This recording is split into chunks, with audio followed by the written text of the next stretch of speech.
de position attendue sur des sujets sensibles. Le Comité consultatif national d'éthique rend ce matin son avis sur les grands thèmes abordés lors des États généraux de la bioéthique. Réflexion qui doit servir au gouvernement dans l'élaboration d'un projet de loi qui sera présenté en fin d'année.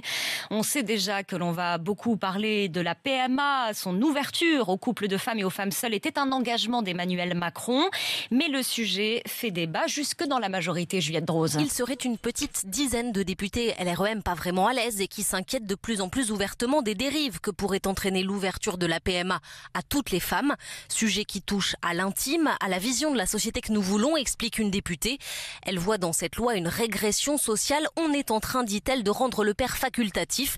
Ce serait la porte ouverte, ajoute-t-elle, dans plusieurs années, à la marchandisation du corps des femmes. Un petit groupe de frondeurs qui hérissent le poil des défenseurs de la mesure. Ce n'est pas une question d'éthique, mais d'égalité devant la loi, leur rétorque-t-il, avant d'ajouter « On a été élus sur un programme, la PMA pour toutes en fait partie, et ceux qui le trahissent devront prendre leurs responsabilités ».